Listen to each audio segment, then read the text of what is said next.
여러분들은 이 하나님의 선한 인도하심을 믿고 신뢰하고 계십니까? 아멘 소리가 미세하게 들렸습니다. 그냥 교회에서 가르쳐주는 그러한 대답이 아니라 정말로 어떻게 선하게 인도하시는지를 실제로 경험하고 계십니까? 저는 이 MBTI가 ISTJ입니다. 제 성격은 계획적이고 그리고 확실한 것들을 좋아합니다. 어떠한 모험을 즐기기보다는 굉장히 직관적이고 또한 정확한 것을 선호하는 편입니다. 흔히 이제 우리가 간을 본다라는 표현을 많이 사용하는데 이도저도 아닌 애매모호한 이 대답을 저는 별로 좋아하지 않습니다. 그래서인지 하나님의 인도하심의 그 방식이 사실 저랑 맞지 않다라고 생각할 때가 많이 있습니다. 제가 경험한 하나님은 어떠한 틀에 딱 맞추어서 움직이는 그러한 쉬운 분이 아니십니다. 기도로 하나님의 때나 그 의견을 물어도 맞는지 아닌지 대답을 잘 안 해주시고 또 그렇게 지나다 보면 애매모호한 상황이 펼쳐질 때도 많이 있습니다.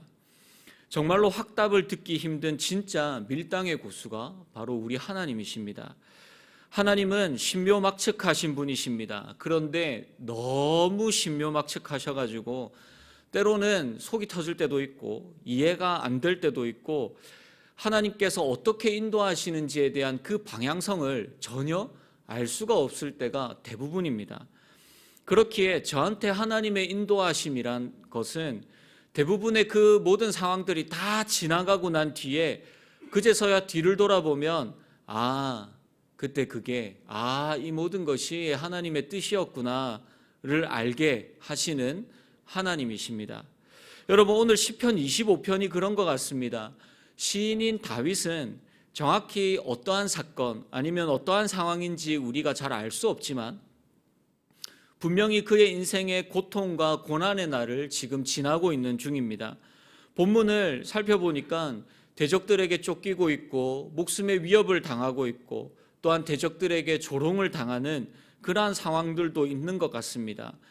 여러분, 이 시편 25편의 이 배경들을 한번 상상해 보십시오. 이 시의 느낌은 흡사 아무것도 숨을 곳이 없는, 또한 도움을 구할 그 어떠한 사람도 없는 이 황량한 들판에서 대적들을 피하여서 이리저리 쫓겨다니고 그리고 도망치고 다니며 간절한 표정으로 어디를 향하여서 걸어가고 있는 그러한 모습을, 그러한 느낌을 우리에게 주는 시입니다. 그리고 이러한 시인의 고백과 모습은 지금 우리의 인생과 삶과도 너무나도 비슷합니다. 다윗이 그랬던 것처럼 우리도 수많은 고난과 또한 이해할 수 없는 삶의 여정을 걸어갈 때가 많이 있습니다. 때로는 너무나도 급박하고 고난의 상황 속에서 어떠한 결정을 빨리 내려야 할 때에 하나님께서 주시는 그 확신이, 그 대답이, 그 은혜가 여러분들의 삶 가운데 임하고 계십니까? 그 결정에 대한 결과는 과연 어떠하였습니까? 저의 경험상 하나님의 인도하심은 단 한 번도 틀린 적이 없습니다. 이것은 제가 목사이기 때문에 여러분들에게 말씀을 드리는 것이 아니라 정말로 제가 경험한 그 확실하게 경험한 하나님의 인도하심을 확신하며 여러분들께 말씀드릴 수 있습니다. 항상 하나님의 인도하심은 정확합니다. 하지만 그 당시에, 그 일을 겪고 있을 그 당시에 의문과 물음표와 또한 답답함을 느끼고 기도했던 기억들이 사실 더 많이 있습니다. 때로는 하나님의 인도하심에 대한 의심이 들 때도 있었고, 하나님의 인도하심인지 아니면 이것이 나의 욕심인지, 상황 때문에 나의 선택에 대한 하나님의 어떠한 인정과 사인을 받고 싶은 것인지 이렇게 혼란스러울 때도 많이 있었습니다. 여러분, 이 시도 그렇습니다. 원수들의 위협과 느껴지는 하나님의 부재 가운데 하나님의 도우심을 간절히 구하는 다윗의 기도와 고백이 바로 시편 25편의 말씀입니다. 한 치 앞도 볼 수 없는 우리의 인생길 가운데 다윗의 이 기도의 고백을 통하여서 하나님은 우리에게 무엇을 배우고 무엇을 기억하며 어떠한 것들을 고백하기를 원하고 계십니까? 오늘 이 본문의 말씀을 통하여서 하나님의 뜻을 두 가지로 살펴보고자 합니다. 첫 번째는 우리를 향한 하나님의 계획은 진짜라는 것입니다. 본문의 고백은 완성된 상황이 아니라 고난과 환란이 계속해서 진행되어지고 있는 상황입니다.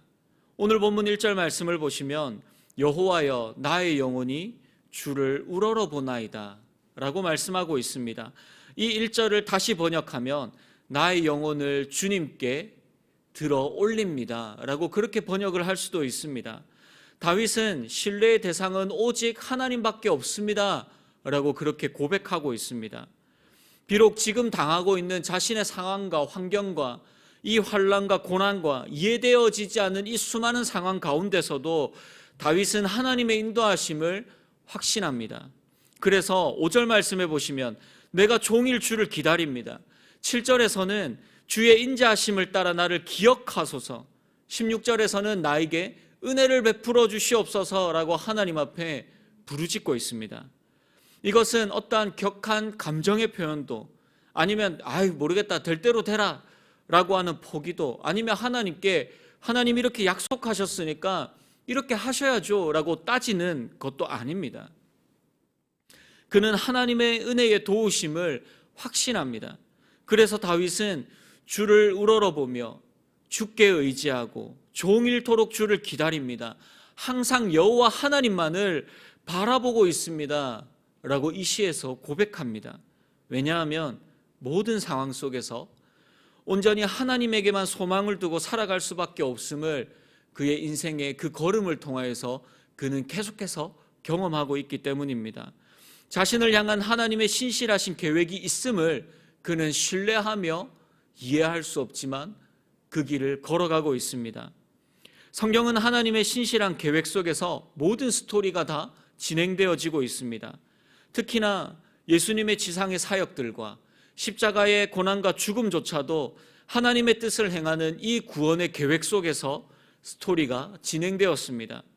그리고 우리도 하나님의 신실하신 계획 안에서 그 삶을 살아가고 있습니다. 그런데 여러분, 이것을 모르는 사람은 아마도 없을 것입니다. 우리를 향한 하나님의 선한 인도하심이 있다라는 사실은 적어도 여기 계신 저와 여러분들, 우리 모두는 다 잘 알고 있습니다. 그런데 여러분, 다윗의 이 고백과 결정적으로 우리의 삶이 다른 점이 무엇인지 아십니까? 그 사실을 알지만 그것을 신뢰하는 자는 적다는 것입니다. 다윗의 고백은 하나님의 인도하심을 죽을 힘을 다하여서 신뢰하려고 하는데 그 핵심이 있습니다. 다윗은 6절에서 주의 긍휼하심과 그 인자하심을, 또 이어지는 7절에서는 내 인생의 주권자이시며 죄를 기억하지 아니하시는 구원자이심을 고백하고 있습니다. 이러한 하나님의 성품을 다윗은 너무나도 잘 알고 있었기 때문에 하나님의 인도하심을 받기 위하여 하나님 나도 최선을 다하여서 살아가고 있습니다 라고 간절하게 고백하고 있는 중입니다. 그래서 그는 어떠한 환난과 환경과 문제와 고난 가운데서도 그 감정에 흔들리지 아니하고 세상의 방법을 의지하기보다는 내 삶 속에서 하나님을 닮아서 온유한 자, 하나님을 경외하는 자의 삶을 살기 위하여서 고난 가운데서도 그 고난 속에서도 발버둥을 치고 있는 중입니다. 하나님은 이렇게 우리의 삶에서 하나님의 영광을 나타내기를 원하십니다. 우리가 그냥 단순하게 고난을 벗어버리고 해결해버리는, 그것을 벗어나게 하시는 해결사로 존재하기를 원하지 않으십니다. 우리가 그 하나님의 뜻에 순종할 때만 우리 안에서 하나님께서 그 영광을 받으십니다. 그래서 고난 앞에서도 온유한 자, 여호와를 경외하는 자에게 그의 길과 그의 방향을 가르쳐 주시면서 우리로 하여금 그 길로 행하게 하실 그 모든 준비를 하나님께서 이루어 가시며 또한 함께 그 길을 우리와 걸어가고 계십니다. 시편 23편 3절 말씀입니다. 우리 말씀을 함께 읽겠습니다. 내 영혼을 소생시키시고 자기 이름을 위하여 의의 길로 인도하시는도다. 아멘. 우리의 영혼을 다시 살리시며 거룩하신 여호와의 이름을 위하여 우리를 의의 길로 인도하시는 하나님을 향한 그 전적인 신뢰를 고난과 삶을 통해 훈련받는 우리의 발걸음과 저와 여러분들의 그 삶이 되기를 주님의 이름으로 소원합니다. 그렇다면 어떠한 방법으로 우리가 택할 그 길과 방향들을 우리에게 가르쳐 주십니까? 두 번째로 우리가 알아볼 것은 하나님은 우리와 그 의사소통으로 말씀과 기도로 우리와 대화하고 계신다라는 사실을 기억하기를 원하십니다. 그런데 여러분, 참 재미있는 사실이, 그런데 이 방법이 하나님과 대화하는 방법이면서도 동시에 하나님과 우리 사이에 가장 큰 소통의 부재의 원인이 되기도 합니다. 하나님은 상황을 통하여서 기도하게 하시고 말씀을 통해 깨닫게도 하시고 그리고 그것을 통하여서 우리의 삶을 인도해 나가십니다. 신묘막측하시고 하나님의 인도하심을 사실 잘 예측하고 이해할 수는 없지만 그럼에도 불구하고 가장 안정적이고 가장 중요하고 가장 정확한 지침이 바로 하나님의 말씀입니다. 그런데 여러분, 그냥 기도하면 그냥 하나님이 알아서 해결해 주시면 되는데 왜 굳이 이렇게 복잡하고 답답하고 때로는 기도에도 응답이 느리고 아무리 말씀을 봐도 이해가 안 되는 이러한 이해도 잘 안 되는 방법들을 왜 하나님께서 우리에게 사용하시려고 하십니까? 여러분, 그런데 이 이유에는 바로 우리에게 있습니다. 여러분들은 어떠한 상황과 그 방해와 해결되어지지 않는 문제 앞에서 어떠한 태도를 보이고 계십니까? 우리는 주로 잠시 기도하고 응답이 없고 그리고 해결되어지지 않으면 나의 힘과 그리고 어떠한 능력들과 사람을 의지하려고 합니다. 하나님의 뜻이 어디에 있는지 알 수 없음에 답답해하며 자꾸 하나님의 손을 뿌리치려고 하거나 내가 하나님 앞에 기도했으니까 이제 나의 결정대로 내가 내 마음대로 하겠다라고 그렇게 선포하기도 합니다. 하지만 하나님의 인도하심을 인내해야 하는 이유가 무엇입니까? 오늘 본문 15절 말씀입니다. 우리 오늘 본문 15절 말씀을 함께 읽겠습니다. 내 눈이 항상 여호와를 바라보면 내 발을 그물에서 벗어나게 하실 것이미로다. 아멘. 여러분, 이것이 신앙의 대원칙입니다. 어떠한 상황 속에서도 내 눈이 항상 여호와를 바라보기를 원하고 계신다는 것입니다. 때로는 기도해도 나의 뜻대로 그 기도가 응답되어지지 않을 때도 있습니다. 어쩔 때는 나의 기도를 듣지 않으시는 것처럼 꼭 내가 벽을 보고 벽에 대고 기도하는 것처럼 느껴질 때도 있습니다. 여러분, 주님도 그러하셨습니다. 겟세마네 동산에서 하나님께서 정하신 그 십자가의 때가 임박했음을 알고 두려워하셨습니다. 그때 우리 주님의 기도는 사실 너무나도 인간적입니다. 할 수만 있으면 이 잔을 내게서 지나가게 하옵소서. 십자가에 달려 고통 가운데서 죽으시기 전에 주님은 어찌하여 나를 버리시나이까? 라고 외치셨습니다. 여러분, 과연 하나님의 뜻, 그 하나님의 신실하신 계획은 어디에 있습니까? 오늘 본문 14절 말씀입니다. 여호와의 친밀하심이 그를 경외하는 자들에게 있으며 그의 언약을 그들에게 보이시리로다. 여기에서 이 친밀하심은 다른 뜻으로 신적인 어떠한 결정들 그리고 계획, 비밀이라는 이러한 의미도 가지고 있습니다. 하나님과의 친밀한 교제 가운데 얻는 이 놀라운 은혜를 기도하지 않으면 알 방법이 없다라고 말씀하고 계십니다.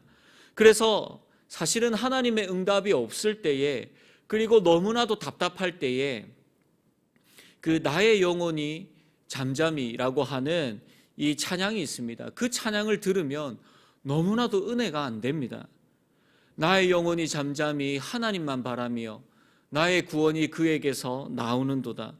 여러분, 이 찬양의 가사 모르시는 분 있으십니까?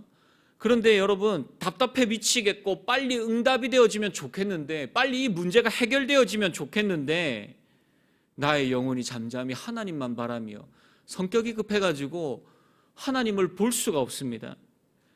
오직 주님만이 나의 반석이며 구원자이심을 고백하며 그 급박한 상황 가운데 인내할 수 있습니까? 그런데 여러분, 하나님은 그게 아니야. 그렇게 해야 돼. 그럼에도 불구하고 나를 꼭 바라보고 있어. 너의 눈이 나를 보면 좋겠다 라고 그렇게 우리에게 말씀하고 계십니다. 자꾸만 다른 생각을 하고 다른 것들을 보고 의지하려고 할 때마다 나의 눈이 바라보아야 할 곳은 온전히 하나님밖에 없다라고 우리에게 가르쳐 주시고 우리의 고개를 들게 하시고 우리의 눈을 들게 하시고 우리를 위로하십니다. 여러분, 고난이 닥쳐올 때, 환란의 폭풍이 휘몰아칠 때 여러분, 우리는 어떻게 해야 합니까? 다윗의 시를 통한 하나님의 대답은 분명합니다. 기도해라. 그리고 내가 가르쳐준 그 말씀을 따라 그 길을 끝까지 걸어가라. 여러분, 이 두 해결 방법이 사실 이 상담학적으로는 정말로 도움이 안 되는 말입니다. 어떤 고난과 힘든 일이 있는데 그래, 기도하십시오. 말씀을 따라 살아가십시오. 여러분, 얼마나 도움이 안 됩니까? 하지만 가장 신앙의 기본이며 또한 무엇보다도 가장 중요한 하나님의 언약과 성품에 근거한 유일한 해결책이 확실합니다. 하나님은 지금 우리에게 말씀이 삶의 기준과 방향이 되도록 가르쳐 주시고 인도하고 계십니다. 골로새서 1장 9절 말씀입니다. 이로써 우리도 듣던 날부터 너희를 위하여 기도하기를 그치지 아니하고 구하노니 너희로 하여금 모든 신령한 은혜와 총명에 하나님의 뜻을 아는 것으로 채우게 하시고, 기도하는 자에게 하나님의 신령한 지혜와 총명과 그 뜻을 아는 것으로 채우시겠다라고 우리에게 약속하고 계십니다. 야고보서 1장 5절 말씀입니다. 너희 중에 누구든지 지혜가 부족하거든 모든 사람에게 후히 주시는, 그리고 꾸짖지 아니하시는 하나님께 구하라. 그리하면 주시리라. 기도와 말씀을 통해 하나님의 모든 뜻 가운데서 완전하고 확신 있게 서 있을 수 있도록 내가 너희에게 부어주겠다, 채워주겠다라고 약속하셨습니다. 지금 여러분들에게 하나님의 인도가 가장 필요하다고 생각하는 부분은 어떠한 부분입니까? 우리의 길은 항상 불완전하고 그리고 앞을 볼 수가 없습니다.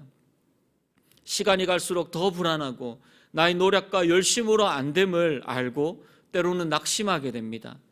그럴 때마다 끊임없이 주의 말씀으로 우리를 지도하시고 교훈하시며 주의 영광의 길로 인도하셨고, 그리고 지금도 여전히 나의 삶을 붙들고 인도해 나가시며 그 길을 준비하시는 나의 선한 목자 되신 우리 주님을 확신으로 붙드시고 다시 일어나 걸어가는 저와 여러분들의 그 삶이 되기를 주님의 이름으로 소원합니다. 말씀을 정리하겠습니다. 여러분, 성령의 내적 음성이 모든 것을 결정하고 지지하는 그러한 삶, 또한 이러한 간증을 들으면 사실 우리에게 굉장히 매력적으로 들립니다. 기도할 때마다 그때마다 하나님께서 그래, 그 사람이랑 결혼하면 돼, 그래, 그 일은 꼭 하면 돼, 그 길이 정답이야 라고 그렇게 말씀을 하시면 얼마나 좋고 얼마나 빠르고 얼마나 신속하고 얼마나 확실합니까? 이러한 것들이 꼭 하나님과의 어떠한 내적 친밀감, 이러한 것들을 약속하고 보여주는 것처럼 보여집니다. 하지만 하나님께서 우리에게 말씀하시는 하나님의 방법은 하나님께서 우리에게 허락하여 주신 그 말씀 안에서 그분의 성품을 알려주시고 그 뜻을 올바르게 인식하도록 우리를 계속해서 가르치시고 깨우쳐 나가십니다. 우리의 길이 어떠한 그 길을 걸어갈 때 그래, 그 길이 정답이야 라고 그것을 알리시기보다 우리가 그 모든 상황들을 통하여서 주님 안에 거하며 하나님과 그 모든 상황과 문제들을 통하여서 더욱더 깊이 하나님과 교제하기를 원하십니다. 우리의 생각을 하나님의 응답과 말씀으로 합리화시켜 나가는 것이 아니라 말씀을 통해 가르치시며 기도를 통하여서 인도하시는 하나님을 온전히 신뢰하며 의의 길을 믿음으로 걸어가는 사랑하는 저와 여러분들의 그 걸음과 그 삶이 되기를 주님의 이름으로 축복합니다.